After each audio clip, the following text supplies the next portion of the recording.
This program is brought to you by Ignite TV. Now you're in command. Visit Rogers.com for more details.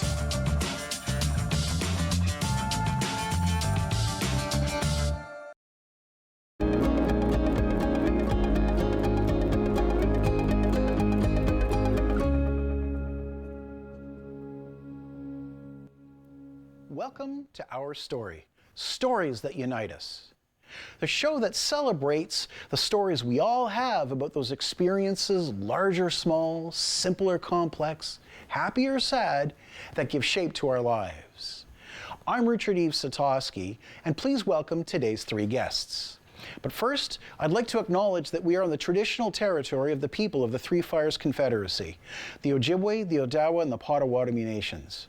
And we further give thanks to the Chippewas of Saugeen and the Chippewas of Nawash as the traditional keepers of this land.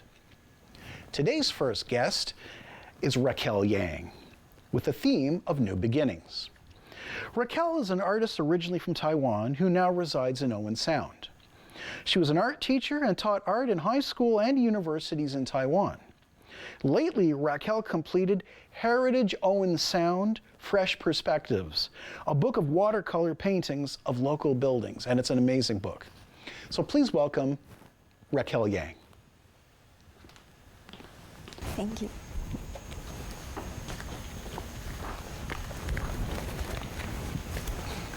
Hi everyone, my name is Raquell Yang. I'm a Taiwanese artist who resided in Owen Sound.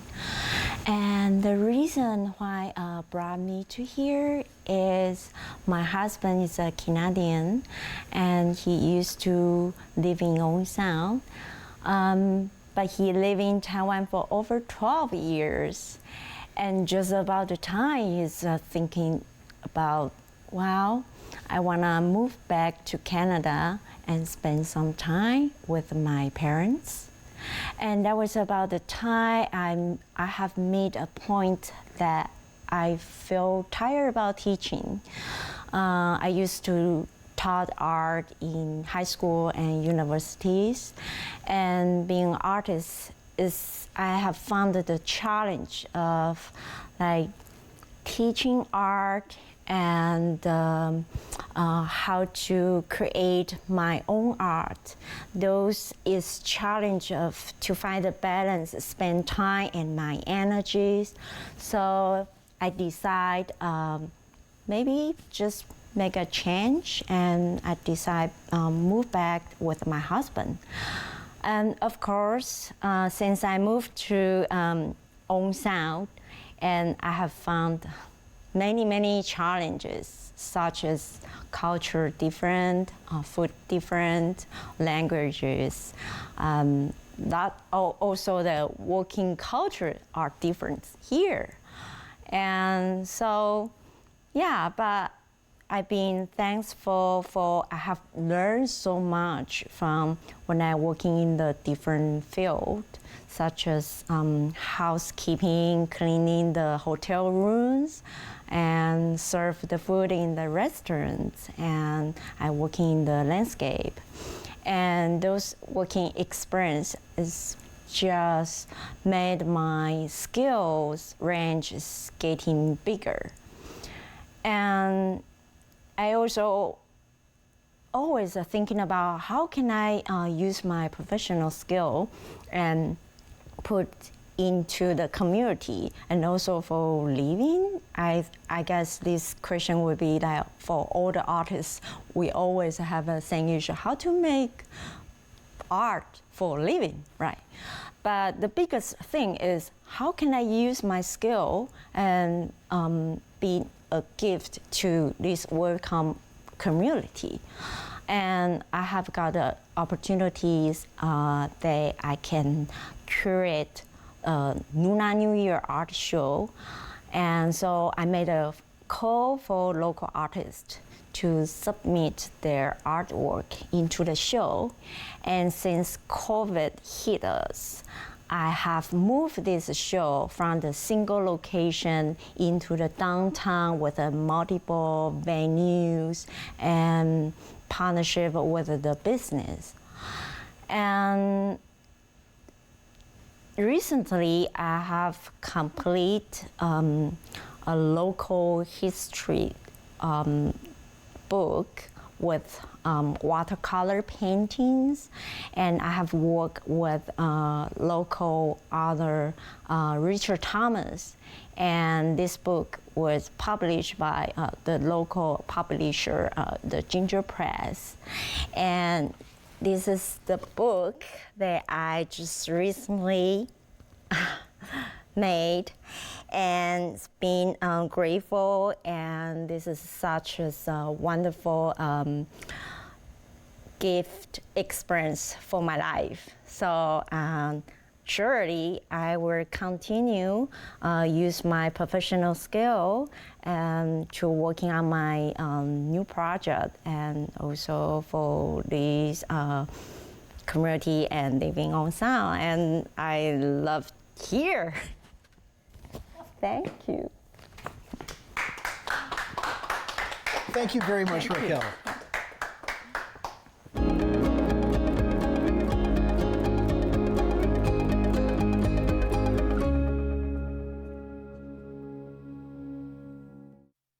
Our next guest is Selwyn Buck Hicks, who brings to us a story of small acts of kindness. Graduating from the University of Windsor with a degree in law in 2000 and a master's in business administration in 2002, Selwyn was called to the bar in 2003. He's currently a partner in Hicks & Hicks, a small law practice in Hanover. Selwyn is also a lover of politics and served his community in key leadership roles such as council member, deputy mayor, and warden of Grey County. Recently, Selwyn received the Law Society of Ontario 2023 Lincoln Alexander Award for long-standing public service. Please welcome Selwyn Hicks. Thank you.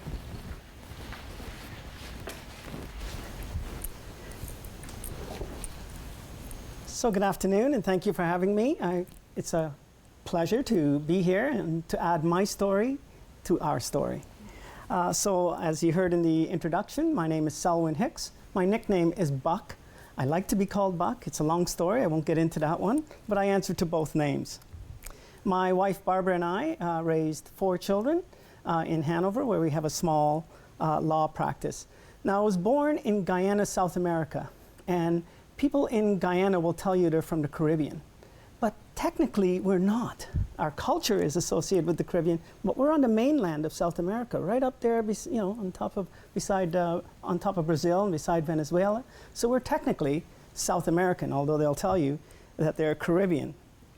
My mother was a black woman, grew up very poor. My father, on the other hand, who I never met, my father was a British soldier, a white man with blonde hair and blue eyes. So here I am. I do identify, though, as a black person. Now, my mother raised 6 children from 5 fathers as a single mom. And, but, looking back, I would say she didn't really do it alone. To a certain extent, my family always relied on and benefited from what I would call the village. You will know that there is a famous African proverb that says, it takes a village to raise a child. And my life has been a perfect example of that, and I'd like to tell you some of the ways that the village kicked in for me.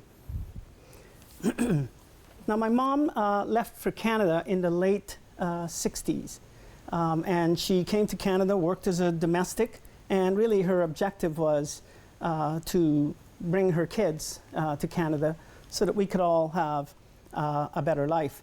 And when she left Guyana, she left us with various family members, friends. In Guyana, it's not unusual for you to be raised by what you call an auntie, but it's not really an auntie. It's maybe a good friend or a neighbor. So we were all sort of put with different people. In the spring of 1972, it was my turn to be brought to Canada. So I would be coming to Canada, my first flight ever, coming to Canada with my 2 sisters. So you can well imagine, I'm 9 years old. This is going to be my first flight. And it wasn't a smooth flight, interestingly, because when we arrived in Toronto, the front wheel of the plane wouldn't come out. So we circled in the air for 2.5 hours while they prepared a special runway for us, and we crash landed, trying to keep the nose of the plane up for as long as possible. The plane did catch fire briefly, but with 2.5 hours to prepare, there were many, 911 responders available to put the fire out very quickly. But we were all, as a kid, I'm snuggled in, you got the pillow and you're put beside an adult and you have to put your head in between your knees and this sort of thing, and you land, and everybody clapped when we realized we're all still intact. But here I am, a 9-year-old, and you can imagine, we just crash landed. So they put that slide out, So as a 9-year-old, you get to go down the slide. So that was great fun for me. I come sliding down, and it's spring, and they had sprayed the runway with foam. And so as I'm sliding down, some of the foam is going up, and I yelled out, "Snow!" And one of the officers who caught me on the bottom of the slide said, "Son, that's not snow, it's spring," right? So that was interesting. Several days later, I found myself in school, and I was introduced to racism. So it started off with we were going to be picking teams to play. Well, they called it soccer, and I called it football. And there was, I don't know, somebody thought I was foolish for calling it football. It's not football, it's soccer. Okay. So anyways, they're picking teams, and you pick. You know how it goes, right? Well, I'm dead last, and the guy whose turn it was to pick me says, "You can have him, he's just a watermelon boy." So I said to the kid, I said, "What's a watermelon?" And he says, "Oh, you know what it is, all you black people, eat them." And I said, "Honestly, I don't know what a watermelon is. We don't have watermelons where I come from." So I was introduced to being a watermelon boy. Anyways, it wasn't all bad news. I want to tell you that every step of the way, for me, the village kicked in. My mom raised us in the notorious Jane and Finch community of Toronto. And if you don't know Jane and Finch, let me just say it's not the ideal place that you would dream of raising your family in. But nevertheless, life was challenging, I'm sure, for my mom. My mom was a master at figuring out the algorithm, I suppose, to flyers. She knew when sugar was going to come on sale at A&P. Oh, it'll be 2 weeks. That'll be on sale. We won't buy it till then. So she had the thing all figured out. But every step of the way, there were some great people that kicked in from what I would call, the village. I'll give you some examples. When I was in high school, Brother Heptage, it was a Catholic boys' school, and Brother Heptage, it was brought to his attention that I had picked one of my friend's lunch out of the garbage. He just had a full intact lunch bag, the brown bag. He was Italian, and they have amazing lunches. And I saw it, I was hungry, and so I went and retrieved that lunch, and I ate it, and the teacher found me out and brought me to the principal's office. So Brother Heptage said, and this is called the dollar story. Brother Heptage says, "As long as you're in this school, you will not be hungry."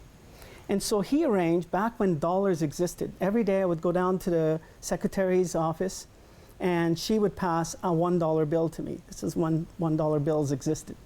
And I would take the $1 bill and go to the cafeteria and have absolutely anything I wanted, including those delicious ice cream sandwiches. You remember those from high school? I could have one of those too. And I would pass the dollar over to the cashier, and off I went, and the dollar just recycled every single day. So there you have it, the village kicking in. I also had, later I was at a boys' camp in Aurelia, Ontario, and there I met a farmer, a dairy farmer, a Dutch dairy farmer. We became friends, and he invited me to come to Stayner, Ontario, a kid from Jane Finch, to come and live on his farm in Stayner, Ontario dairy operation. So I became a farm boy, and actually I graduated from Stayner Collegiate. That was the high school that I graduated from. So time and time again, there were people who were either coaches or friends or just mentors, and some of them were mentors and didn't even know it. So I conclude with this little message. Number one, it does take a village to raise a child. And number two, as a citizen of that village, I would encourage you I would encourage you to carefully consider recognize that small acts of kindness can have very powerful results. Thank you.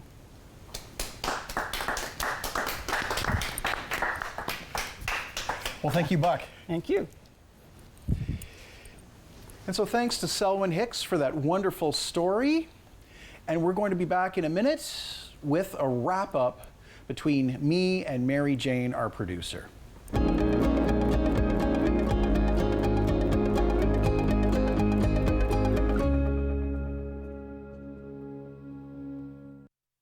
Welcome back to Our Story. And right now, my guest is none other than our very own producer, Mary Jane Murray. And what we're going to do is discuss the show, what we've achieved, what we intend to accomplish in the future, and just how it went. Mary Jane? Oh, well, thank you, Richard. And first of all, before we really get started, I just want to thank you for being the host and for allowing me to buy you enough coffee to talk you into this gig. That wasn't a problem. No. I'll do anything for coffee. So. Oh, I see. Okay. Well, we're off to a good start then. But I really appreciate what you brought to the show, and you're so amenable to all the suggestions that I put forward, and I really appreciate that. And it's just been really lovely to work with you. This is a bit of a wrap up for the season. And we have the opportunity to talk a little bit about, you know, as you said, what we achieved with this show. So we've had 23 amazing stories, and we really hope that people will tune in, go to the website. You can watch them online, or you can channel, if you have Rogers Cable, channel 53. But the stories, Richard, what did we achieve with the stories? Well, I think we discovered just how intricate and how complicated even the simplest lives can be. We have no idea what our friends are going through, let alone people in the community that we may have seen day to day, downtown, shopping. We see them, they've got positions of power and authority in the community. There are workmates, there are people whose stores we patronize, but we don't know what they've gone through to get to that point. And it's amazing what you find out. And it's a bit of an exercise in compassion, because we also realize too that sometimes people who think we think they've got it all actually came through quite a bit of difficulty and trouble to get to that point. Absolutely. I am so fascinated by individual stories, because we never know what they carry in order to get to where they are. And I know it sounds like a cliche, and I do say this all the time, but always be kind, because you don't know what someone is going through. And they may say they're fine and mask a smile, but what we were finding with these stories, there was such a meaning behind each and every one of them. And part of the objective that we had was we wanted our community to see the humanity in others. Those stories of new people coming into our community, what the challenges they had, what barriers, how they've embraced the community and how grateful they are to be here, and then how much they give back. There's this sense of the sense of gratitude in wanting to give back to the community. Yeah, that's one thing that we notice a lot in people who have come from away. Mm-hmm. They come to this community, and the community gives them a foothold, mm-hmm. gives them something to work with. And there's always that desire in return to give back, mm-hmm. to do. And that's something that I think a lot of people who are born here don't even think to do, because they take for granted a lot of the things in their environment, the systems that we work within, just the fact that we know that we can go to work in the morning and do our work and then come home and everything's all hunky-dory, they may not have had the rug pulled out from under them.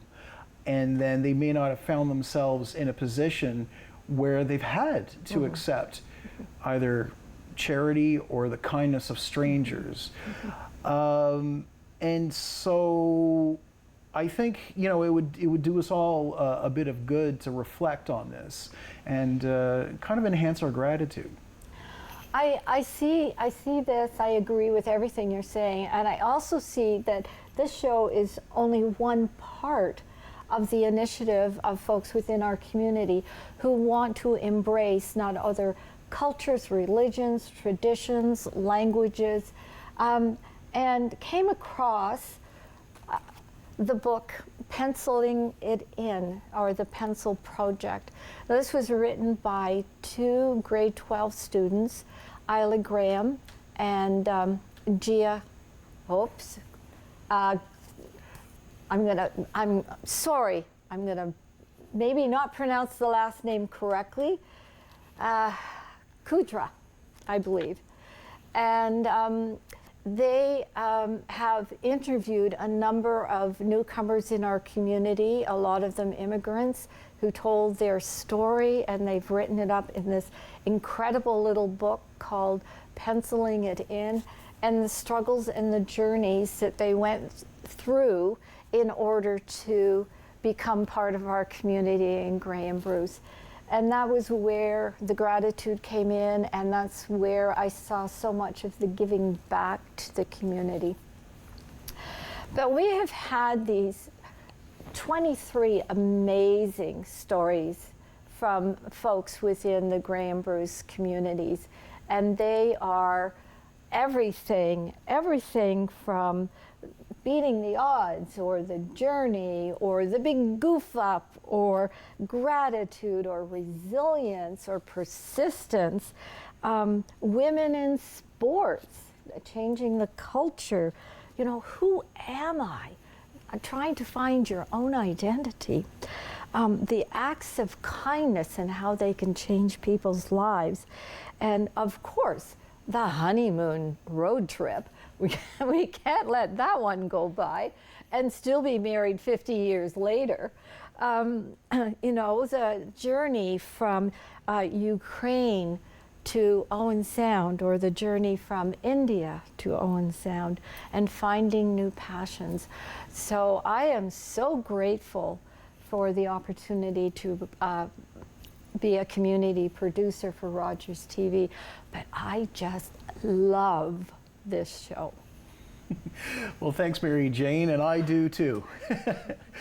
And, well, we've got a whole new season that we're going to be working on, full of more wonderful guests with wonderful stories, and who knows what they're going to tell us. So until then, what's your story?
Connect with us by visiting our website or email us at comments@rogerstv.com.